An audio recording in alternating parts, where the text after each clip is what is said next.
Vanessa Keyshawn and Bonnie Vivian. Outside our state help that we've received in putting this conference together include Karen Navarre Ernestine of Riverside, California, and Dale Sylvia Lacombe of Houston, Texas.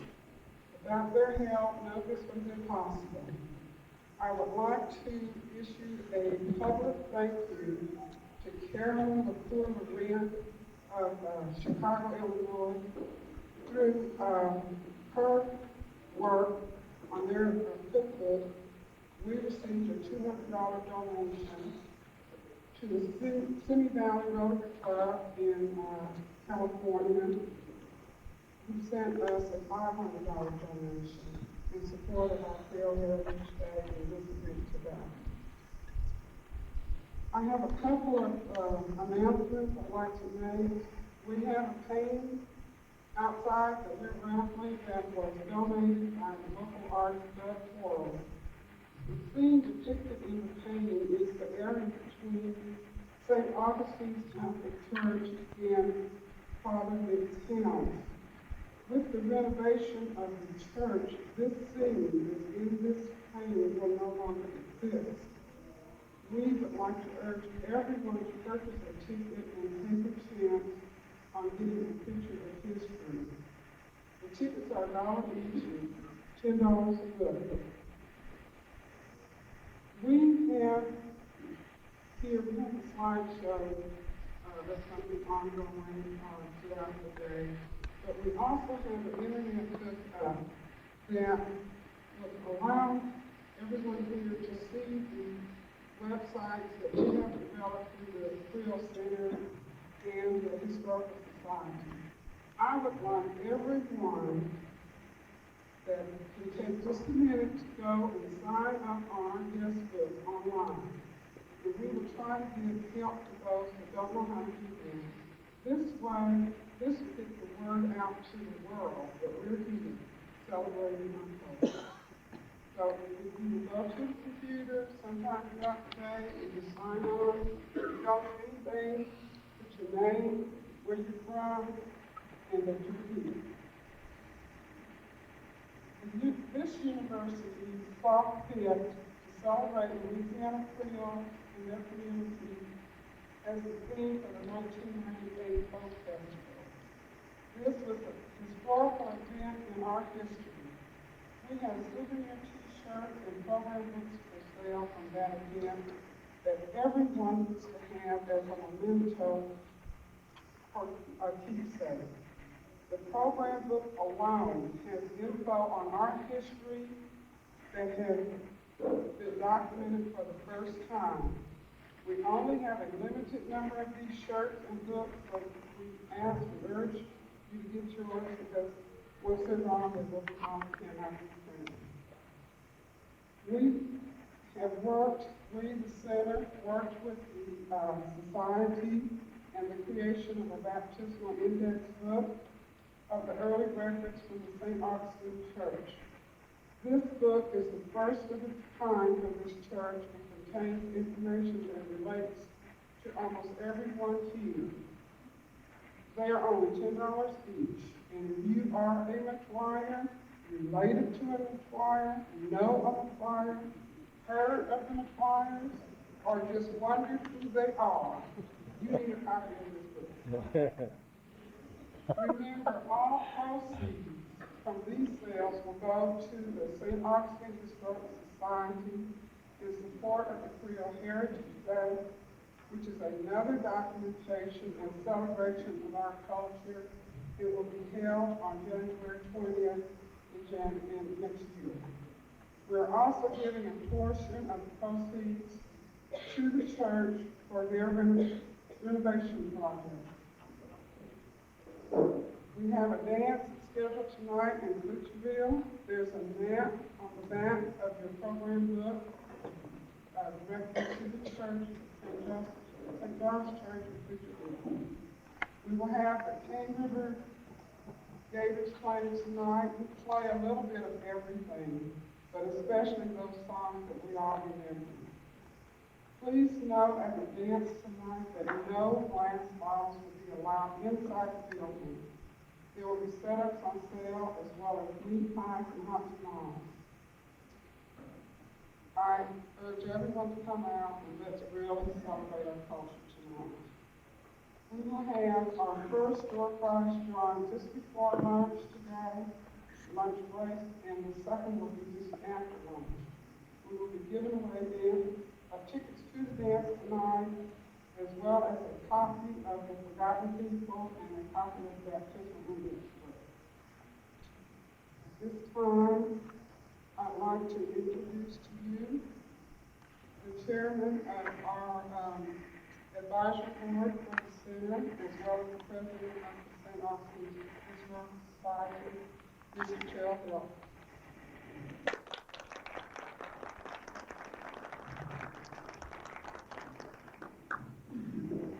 Thank you very much, Janelle.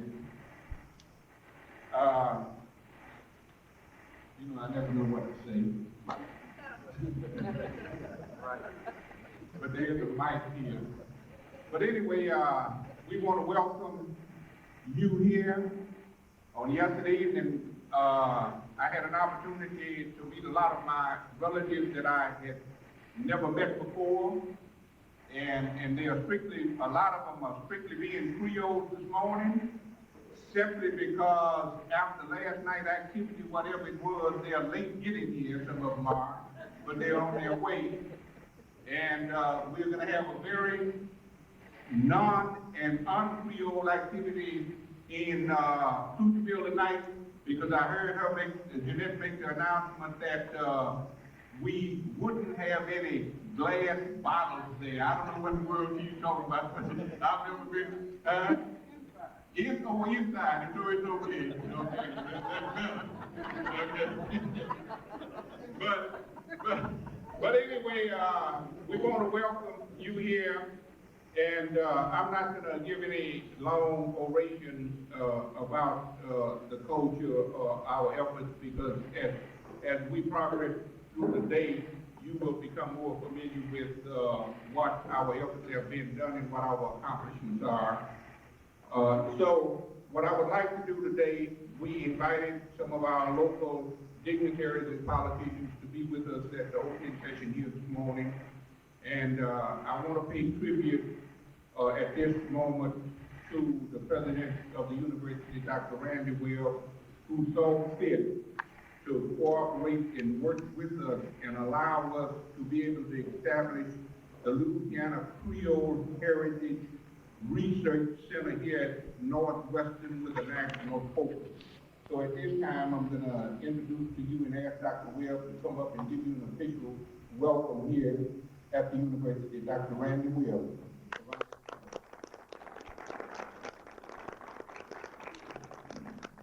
Thank you so much, Terrell. We've come a long way. It's a real privilege to be with you here today and to have the opportunity to welcome you to Northwestern State University. We're indebted to a number of people, particularly Mr. Terrell Delphi, and Dr. Cass Bird, and Dr. Pete Gregory, and a host of others for making possible the creation of the Louisiana Creole Heritage Center right here on the Northwestern State University campus. Jeanette Towson has been a focal point of the center from its inception, and we're indebted to her today for having the idea of celebrating the Creole family histories with this first conference.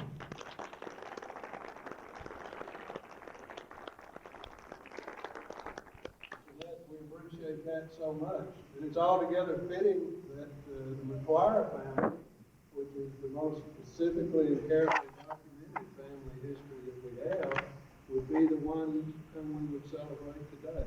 And we're hopeful that this is just the beginning, that in the future more and more families will have more and better carefully documented histories of their families, so that we can celebrate each and every one of you, and to have the opportunity in the future to point out to places beyond Natchez, in fact all over the United States, the contributions of the Creole people were such a wonderful people, a warm, friendly, people who are hardworking, with an incredible work ethic, who have contributed so significantly to our city, to our parish, to our university. And we appreciate you for that, and we appreciate you being here. If there's anything we can do to make your stay more pleasant and enjoyable, please let us know. Thank you.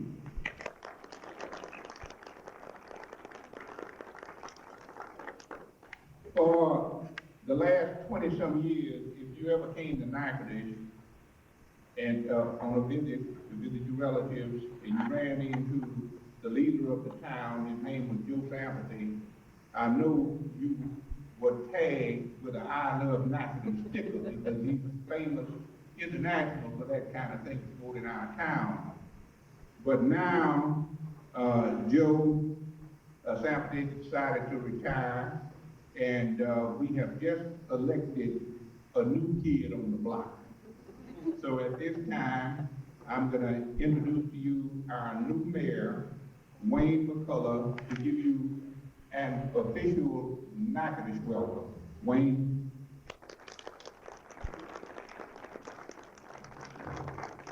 Thank you, Carol. I appreciate that. On behalf of the city of Natchitoches, I want to take this opportunity to welcome each and every one of you. I've had a chance to be out in the crowd a little bit, visit with you this morning, and I'm amazed at the draw that this has had this morning. I mean, we have people from all over the United States that have come here to make this conference a success. And my hats are off to not only Carol, but to Jeanette and the hard work that them and their staff have done to put this on.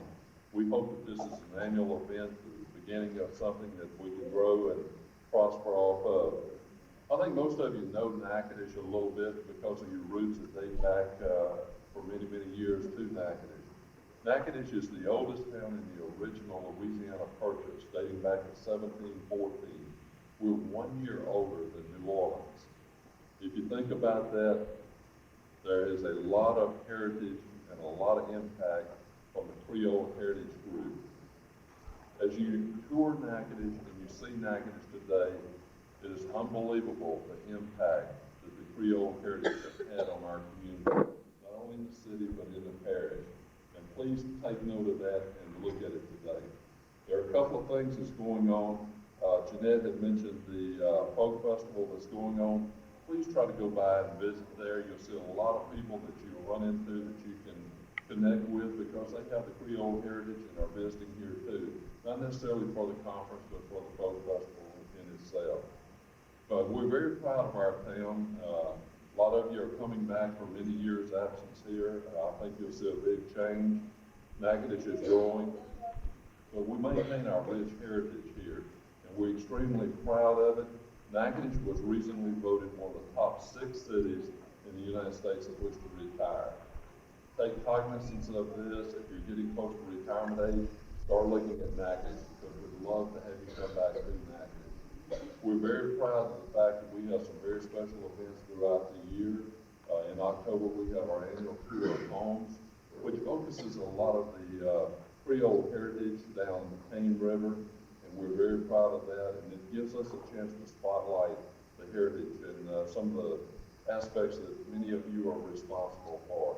Also, in December, the first weekend in December, we have the Natchitoches Christmas Festival. I think most of you are aware this is a nationally growing event for Natchitoches. We attract some 150,000 people. Again, we invite you back for that. But the main thing is your stay this weekend. We hope you enjoy your stay here. We welcome you and hope that you'll come back and visit with us. Thank you. I have, with the next person that I'm going to introduce, I have a running feud with her simply because out of our culture, we've been taught to be proper respected individuals, and I have a problem dealing with this lady. Simply because she has a PhD and she's a doctor here at the university, and we've worked close together for a number of years in order to accomplish some of our goals and objectives. And she insists that I call her Cass Bird. It's very difficult. She tells me, she said, your name is Carol and mine is Cass, and I want to introduce to you now Dr. Bird.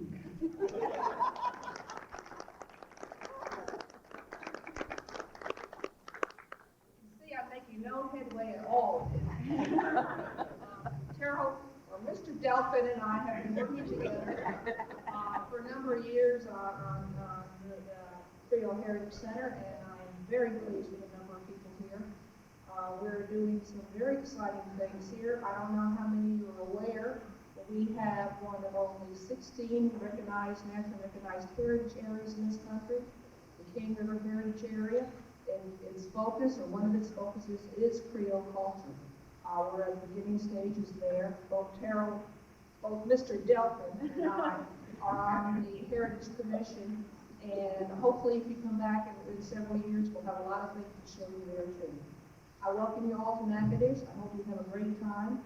I think this is a wonderful event, and although I do not have the honor to have any Creole heritage, I'm just tag along. You're a Creole, it's okay.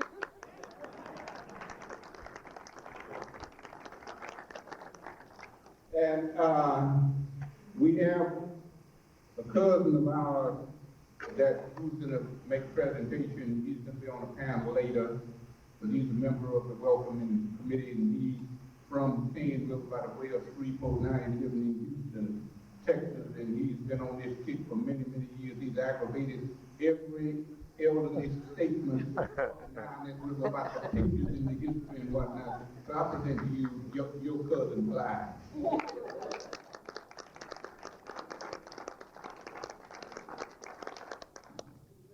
you, Terry. After that introduction, someone once said, we cannot change history, but we can make it. And that's what we're doing here today by attending this first grand Metoyer reunion. Good morning and welcome home from all of you who are far. Today, I'm going to tell you a few stories about how we came about as a community and as a people, and about some of our customs and traditions that we practice even today. Some of you are probably a little more educated than others about the history of Cane River.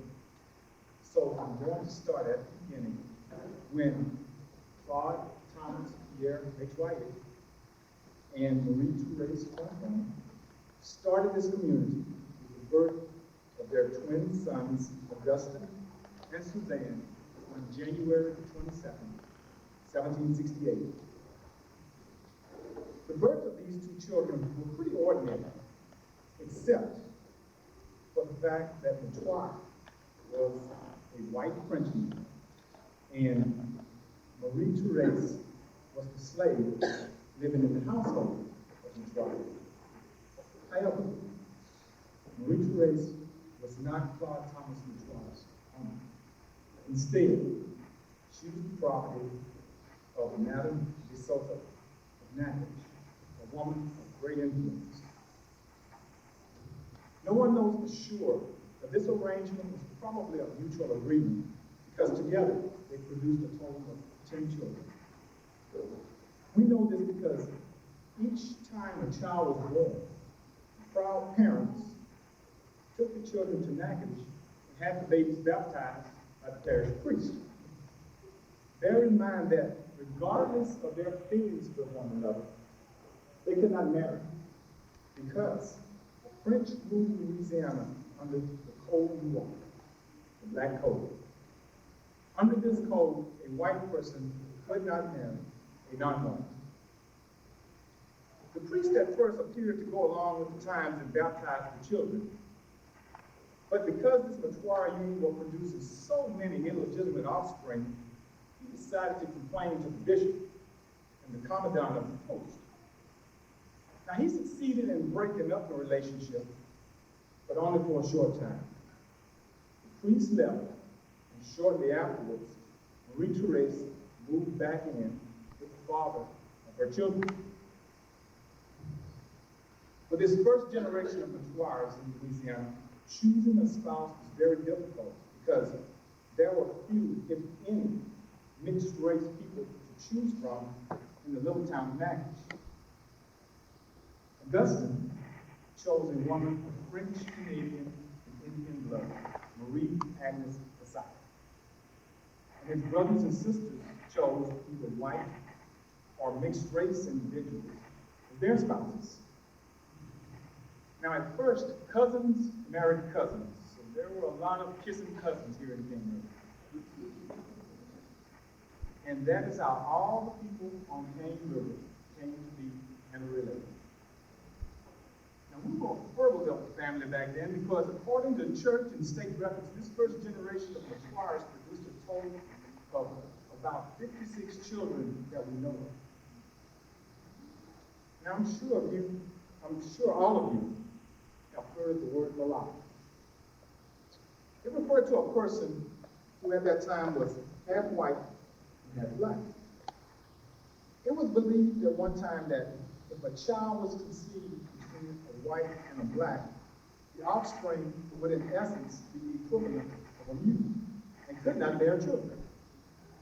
So a lot of you sitting in the audience today should not be here, including myself. So much for that view. By the way, the word was offensive, and it is considered degrading to be called mulatto.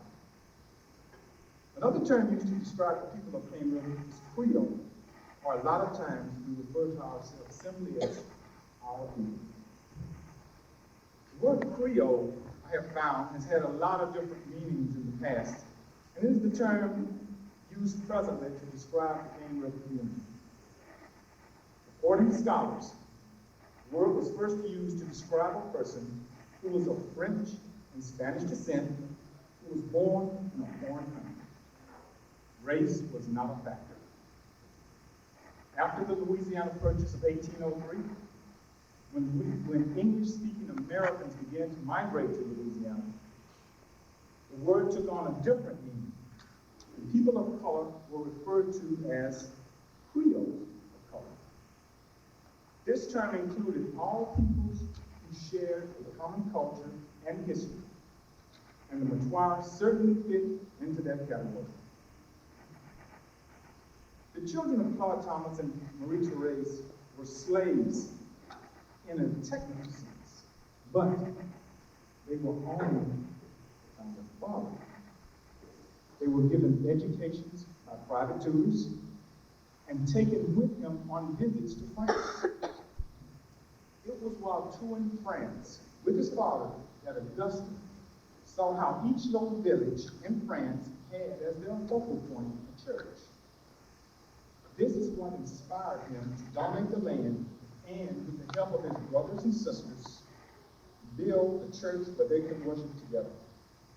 And if I may interject this note, this is not speculation on my part. A letter written by Augustine stated that these were his intentions. Most of his brothers and sisters donated either time or money to complete the first church on Cane River in the year 1803. Claude Thomas eventually broke off his relationship with Marie Therese, but not before giving her her freedom. He also freed his children by Marie Therese and acknowledged every one of them. One of his daughters, Suzanne, continued to live with her father, even after his marriage to his second wife, Marie Therese Ball, who was white. She bore him 3 more children. And Suzanne, his oldest daughter, was a wet nurse to his second wife's children. Now let me define the term wet nurse for all of you who don't know. During this time, there wasn't any Similac or Enfamil to feed newborn babies on Cane River. So if a mother delivered a child and her breasts were dry, a woman who had had an infant of her own would allow the mother to nurse on her breast. It was not uncommon for other women in the community to breastfeed another family member's baby. A lot of women died in childbirth. Also, so a man sometimes men were married 2 or 3 times, not only to have a mate, but also to have someone to take care of his kids from the previous marriage. Claude Thomas is buried along with his second wife in American Cemetery, right across the street from Northwestern's campus. according to family tradition, Marie Therese is buried in American Cemetery also, but not next to him. His second wife is buried next to him. And the cross that was marking her grave was removed sometime in the 1920s. And the pages in the book of the church were torn out that recorded her death. This first generation of Jean de Couleur Libre, or free people of color, had an estate of about 12,000 acres of land and at least 99 slaves. You must remember that the average person living during these times never owned slaves. And when they did, it was only one or two. Grand-Pierre Augustine, or Augustine, was the oldest and became the wealthiest of the Metoyer children and considered the community leader. He was the one that everyone in the colony looked up to and respected. He accumulated a lot of wealth as a planter and owned slaves. Even whites in the community who could not read or write trusted Augustine to represent them in their business affairs. We know this because there are numerous documents in the courthouse where if one of the parties could not read or write, the document would have to be read to them. The person then signed the name for him. The pen was then handed to the illiterate person, and an X was placed at the end of his or her name.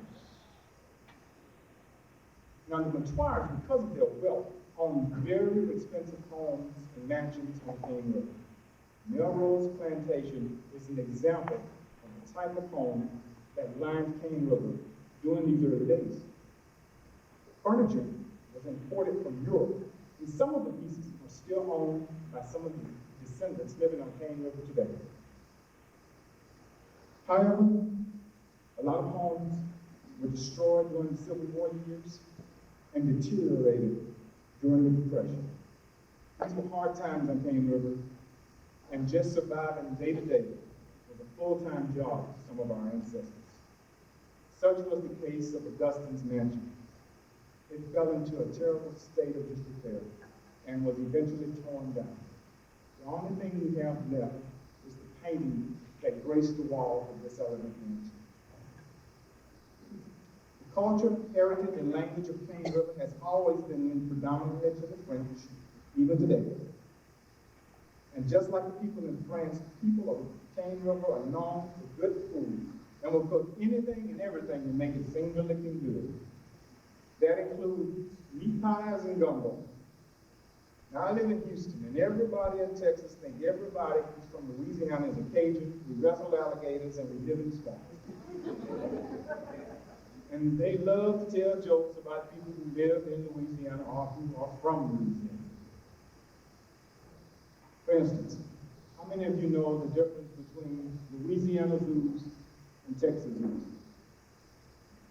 Well, in Texas, at the zoo, in front of the animal cage, it gives the name of the animal and where it came from. But at the Louisiana zoo, it gives the name of the animal and how to cook it. So if you're visiting Louisiana for the first time, be careful of where and what you eat. But I'm told by Terrell that tomorrow will be safe if you decide to buy dinner on Cane.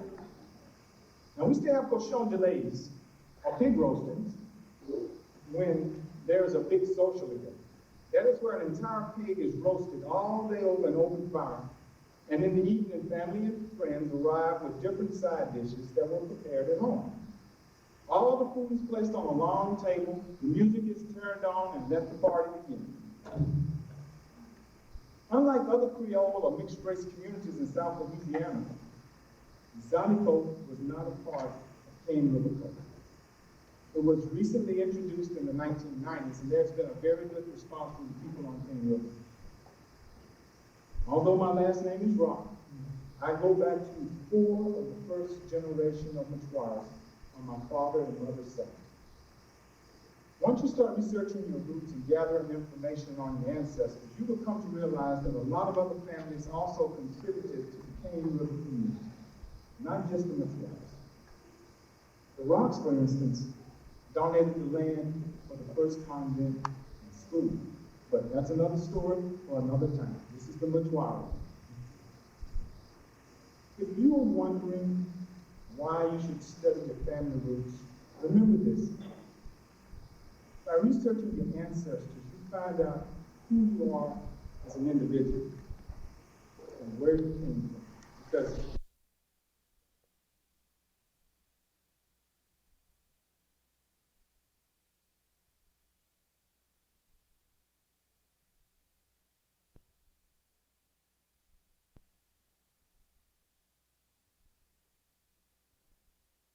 next one, I guess, before I do this other thing.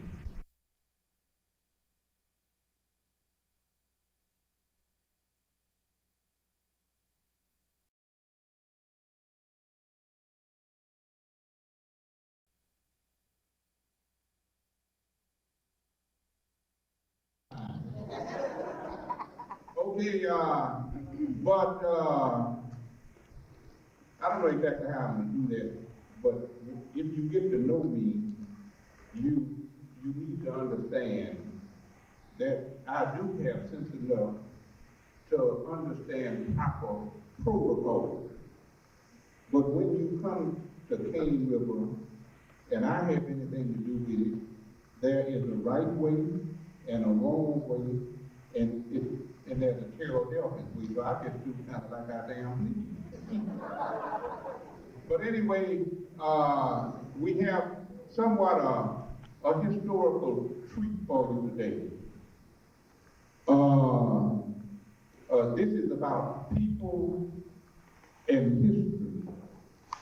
And a lot of times, one of the problems that you will find with researching your history and our history is that it has been written by so many different characters until sometimes it's difficult to separate fact from fiction.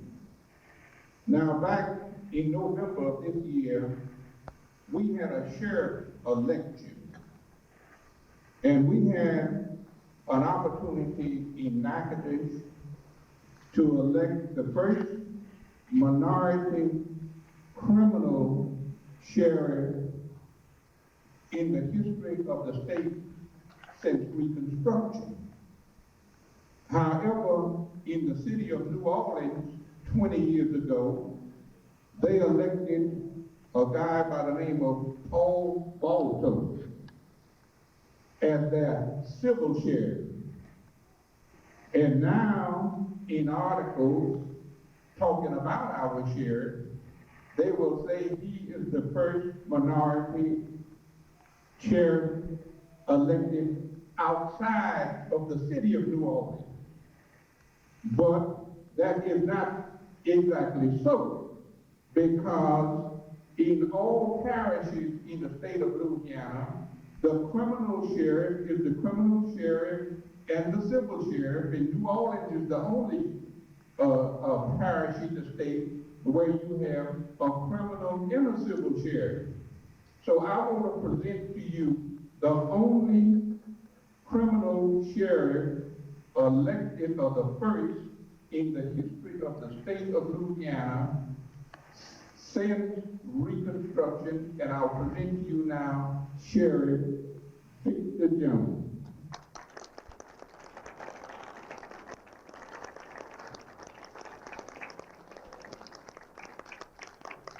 Thank you, Gerald. When Gerald told me, he came by the office yesterday and invited me to come by this morning, I should have known then. I should have been preparing something to say, because Gerald, you have a reputation to put you on the spot. But I failed to do that.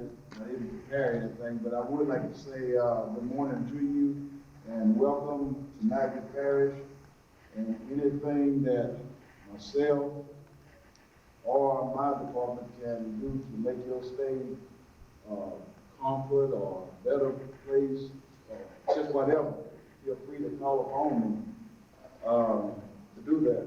and I hope that, you all enjoy your stay here today and learn more about your culture.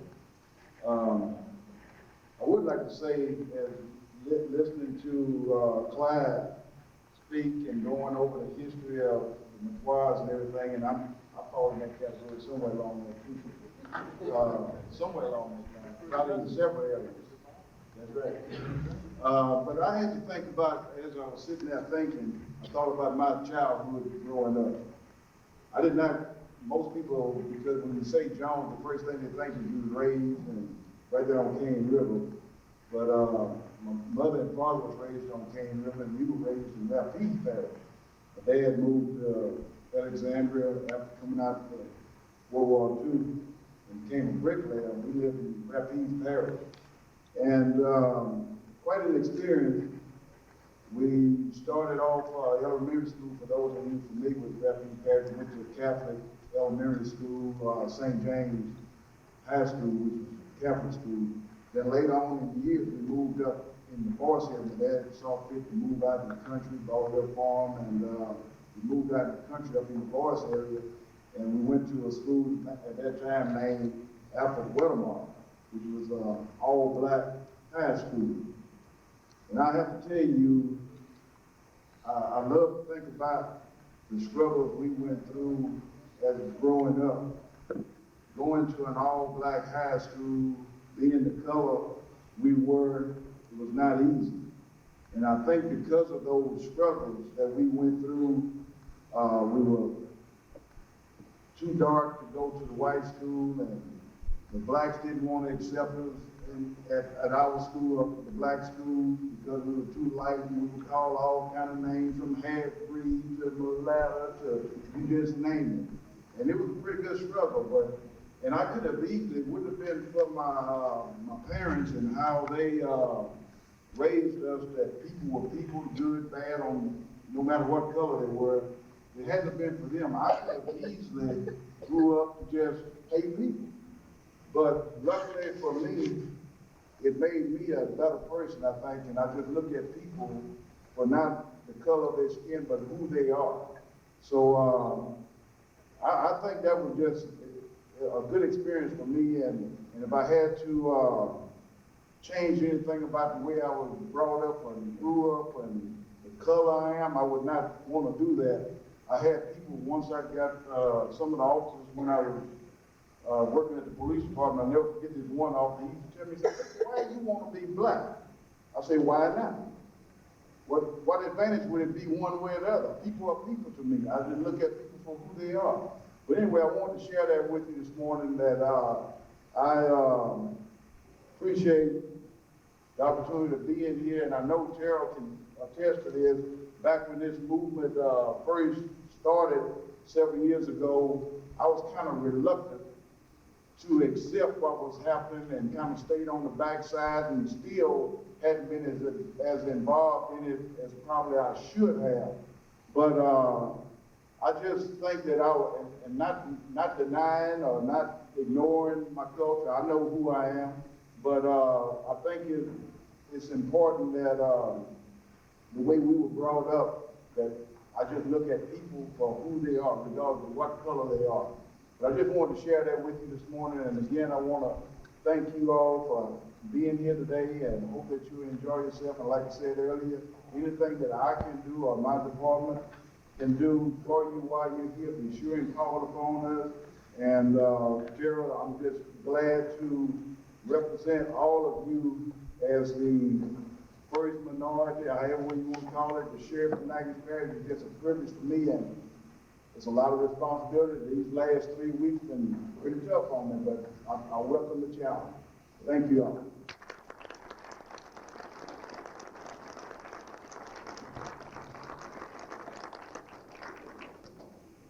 There's always something that an individual forget to tell you when he's making his talk. One of the things they forgot to tell you is that I went and got him and made him what he is.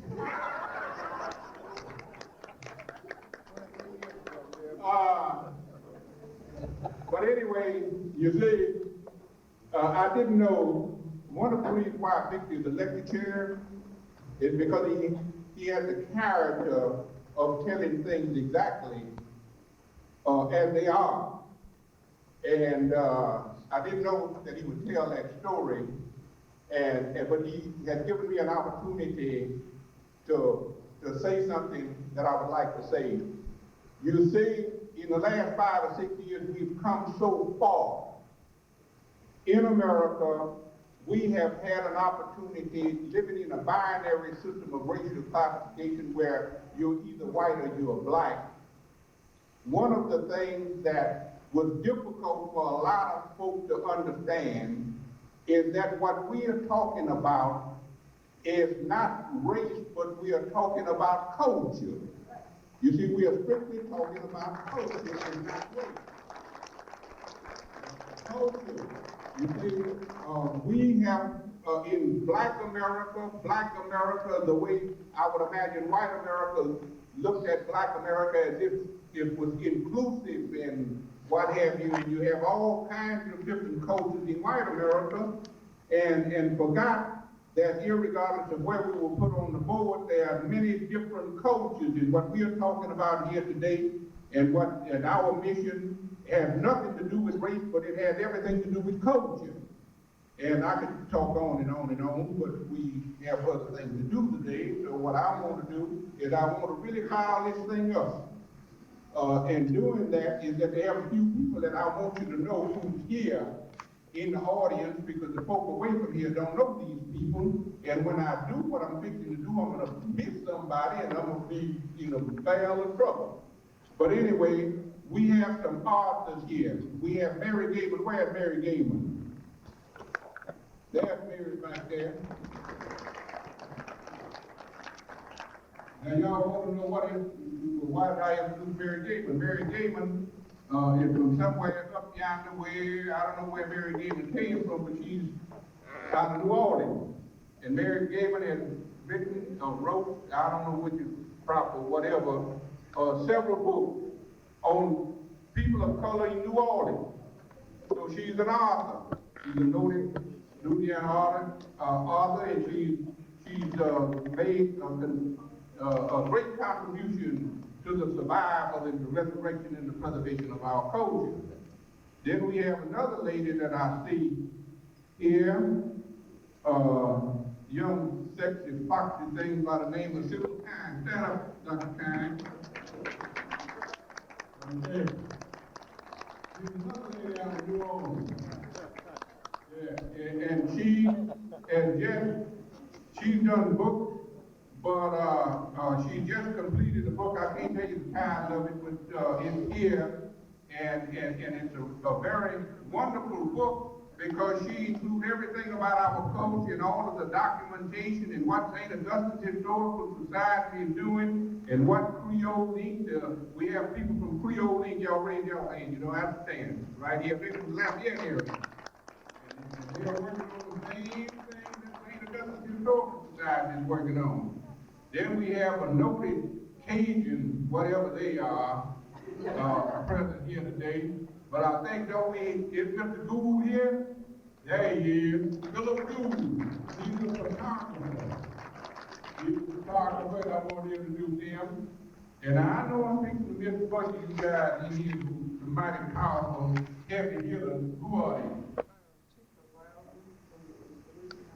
No, you need to be talking in here. We have Chica Lawton, who's from the Louisiana Public Broadcasting. She's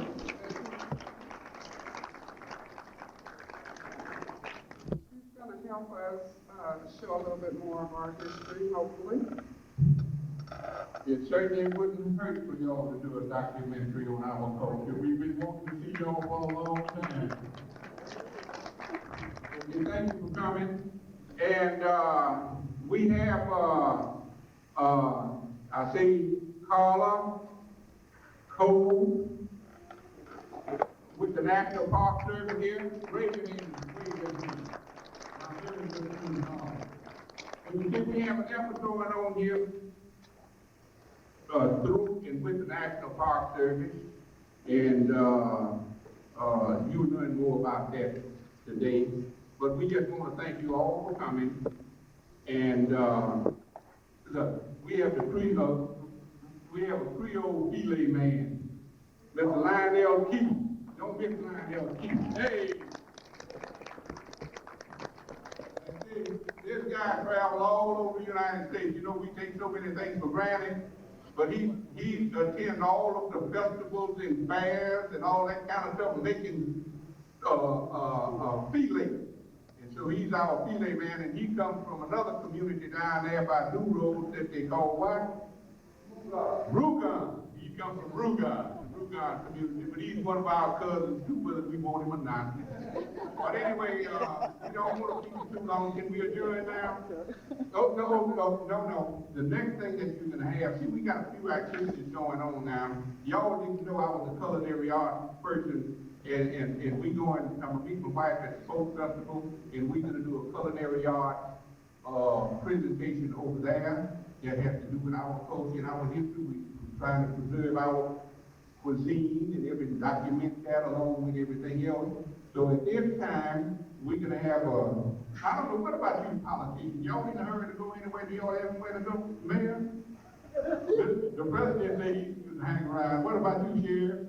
Now look, I need to make a special request to the Sheriff. He told me earlier, he said, when I went over to invite him, I told him, I say, Sheriff, I say, I would like for you to appear at our opening on Saturday morning. He said, well, it's dressed. I said, no. I said, the only question is to have a car on Saturday morning is me and the mayor. You don't need one. I said, it's a big guy thing. He said, well, now, any kind of way you tell those people, if I forget, he really forgot, you tell the people, especially those who doesn't know how we operate here in Louisiana, those from out of the parish, if they need this office for any service, or just let me know. I say, well, for instance, if they get a traffic citation, you can say, tell them to call me. They get a piece of our name down, and so else to sure about it, what they need to pay that fee.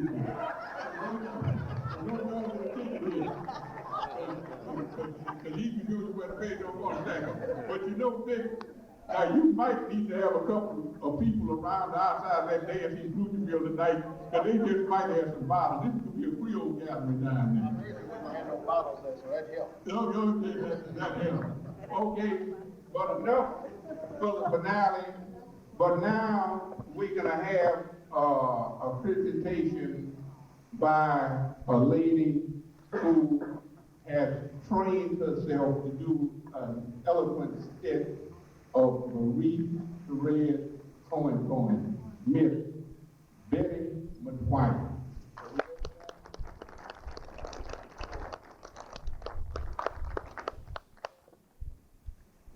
Good morning.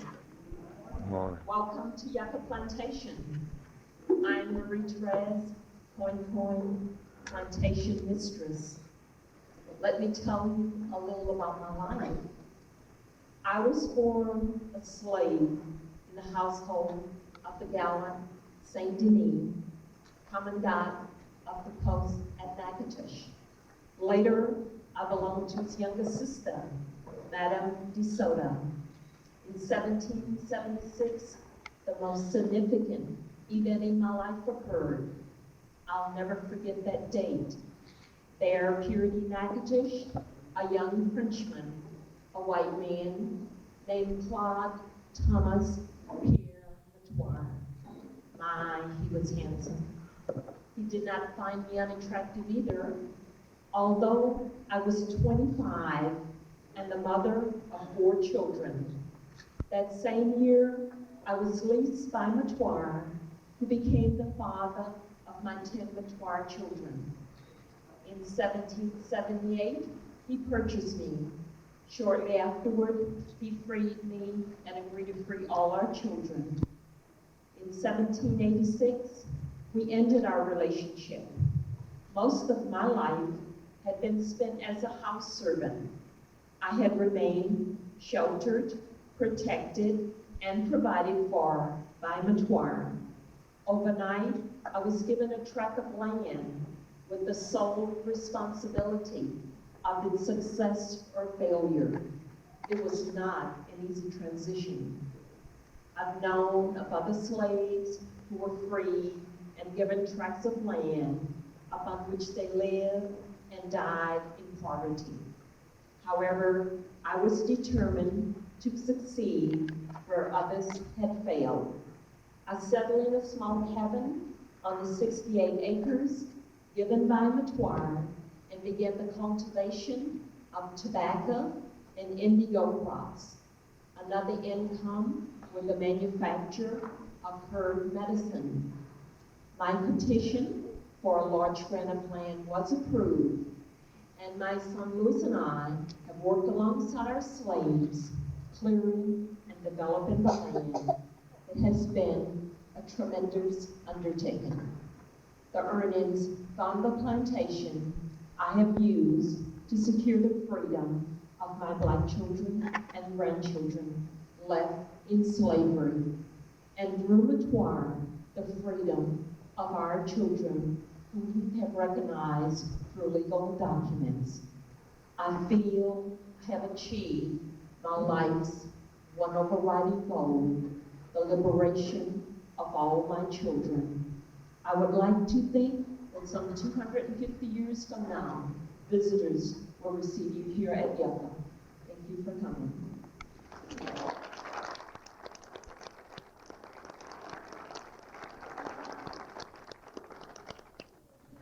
Thank you, Betty. That was great. We're going to take a little short break and get set up for the genealogy workshop. All right, Sib. Go, Sib. I'd like to throw that back at her. What we have with Wanda Russo from New Orleans is an internationally known and respected Creole performing artist. And I don't know how many of you know this, but Wanda represents everything good about our music and our culture, and has been for all the many years that she's been performing. Please give international star, Creole, Wanda Russo, a big hand. Thank you very much. Yes. Yeah, well, you got to control your audience. I want to start. I know you're all excited about this whole event, and it is exciting. But this is an ending of this first part of the program, and I want to start by reading a tribute to Marie Theresa Lacombe. This is from my book, Creole Journal. My sister's name is Marie Theresa, although we do not go back to the Metoyer clan. But this I wrote in tribute to Marie Theresa. 1786, you were finally free, and you bought your children, grandchildren, and you meant not only freedom, but land, money. Côte Noire, the humble Capuchin, the widow Brouard stole your man, your French lover, your Metoyer. What lesser god sang you scornful favor then? What Red River secrets have you made ghosts sown deep in indigo, peppergrass, and palm of Christi? Why do I pick and gouge frantically at your bones along these knackish rigolets? Am I still looking for my proud grandmother's sister who is called Marie Theresa? Or does my soul lie grieving in this fevered mud? Thank you.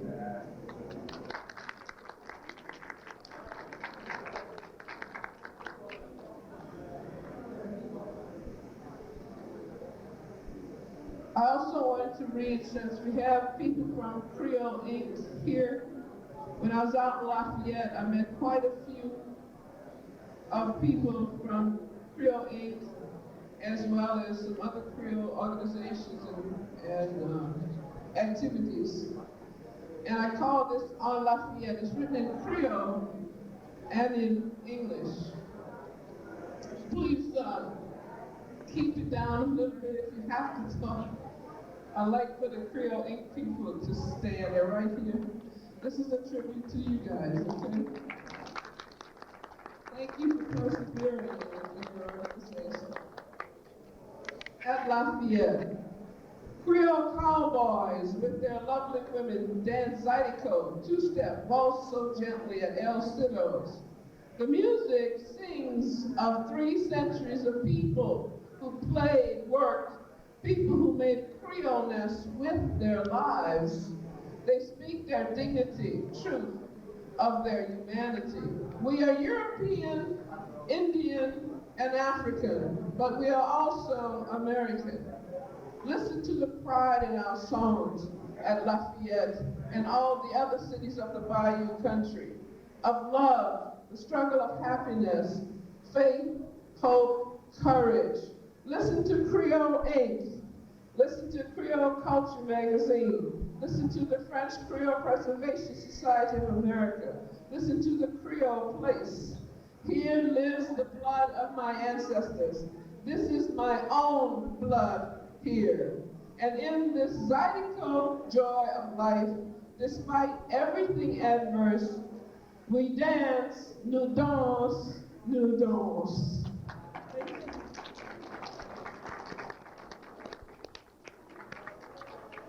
Thank you.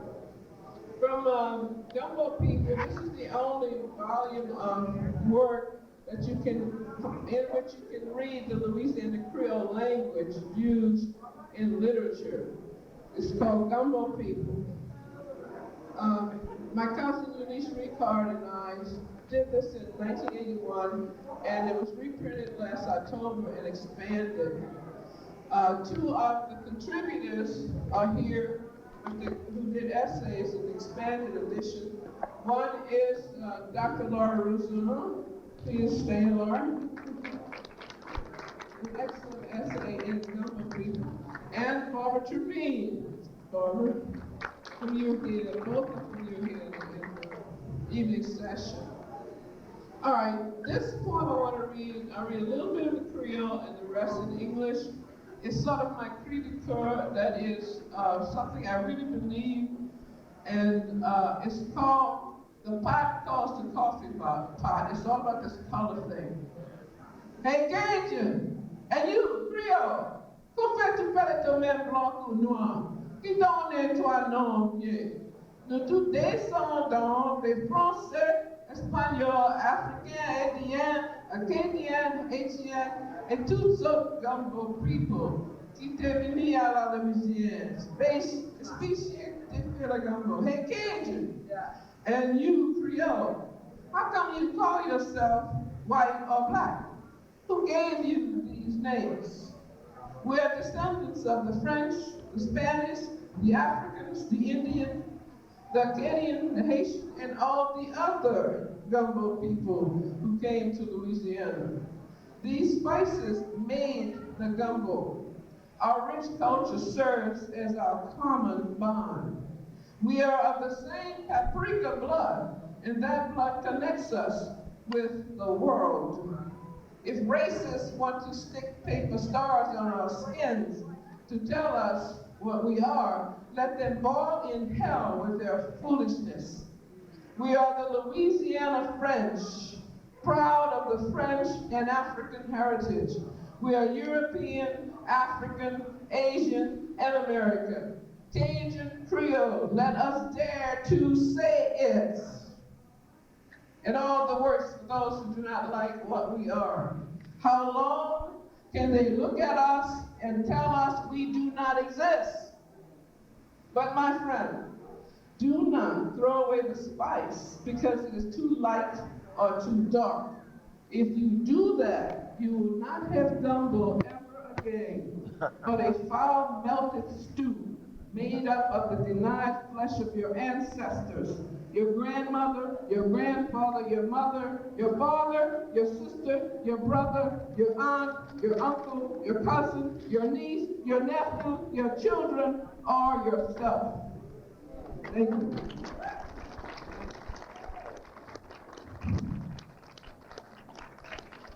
I'd like to end with Amazing Grace. This was Janet's request. I'm going to do a verse in Creole, And I'd love for you to all join me in the prayer.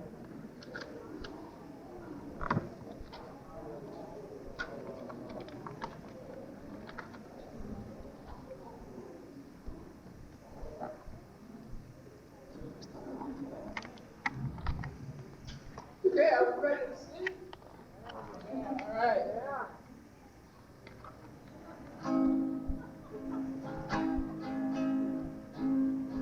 Rising time on through the song, he saw and saw the one.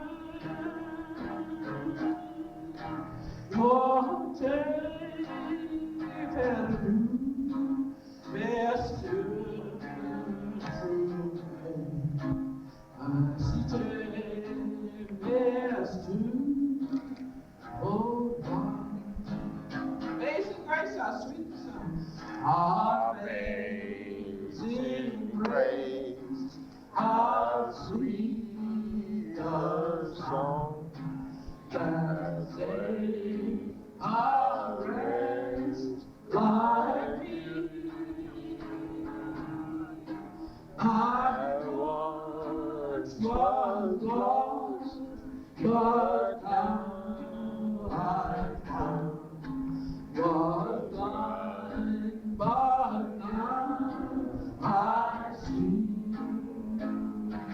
Was grace that taught, was grace that